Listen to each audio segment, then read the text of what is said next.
দিয়া হজ করতে যাইবেন যখন হজ করতে গিয়ে আল্লাহকে ডাক দিয়ে বললেন লাব্বাইক আল্লাহুম্মা লাব্বাইক, আল্লাহ আপনার উপরে খুশি হইয়া যাইবে।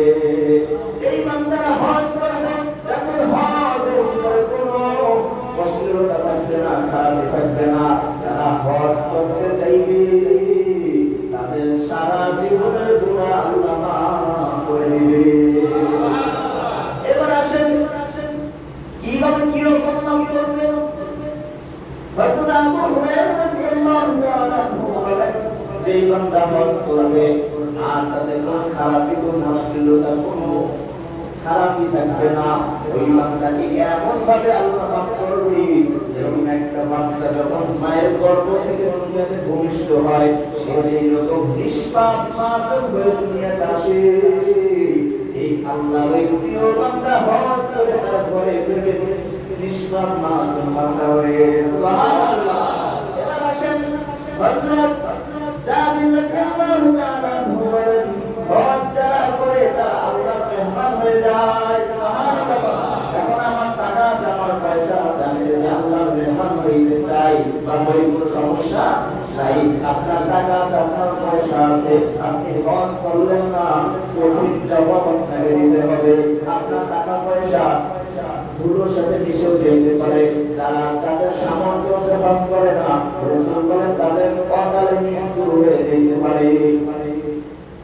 হুরায়রা রাদিয়াল্লাহু তাআলা আনহু বলেন, হাজিরা যখন হজ করতে যায়, হজ করার সময়, হজ করে ফিরে আসার সময় মক্কার সামনে বসিয়া যখন আল্লাহর কাছে যেই ওই হাজি বান্দা যেই দোয়া আল্লাহ তাআলার কাছে করবে, আল্লাহ তাআলার সাথে সাথে ওই দোয়া কবুল করে নেবে। সুবহানাল্লাহ। ওই বান্দা নিজের আমলের কাছে গুনাহের জন্য ক্ষমা চাইলে গুনাহ ক্ষমা পাইবে, এবং ওই বান্দা যদি তার বন্ধুর জন্য, তার ভাইয়ের জন্য, তার মায়ের আমল নামার জন্য, তার বাবার আমল নামার জন্য, তার আশেপাশে পাড়া প্রতিবেশী বন্ধু বান্ধব যে যেখানে আছে তার আত্মীয় স্বজনের গুনাহের ক্ষমা যদি আল্লাহর কাছে চায়, আল্লাহ তার আত্মীয় স্বজনের গুনাহ আল্লাহ মাফ করে দেয়। এইবার রাসূল বলেন, তোমার ভিতরে যদি মক্কা মদিনার ভালোবাসা না থাকে, আজ তোমার ঈমানই নাই। কি নাই?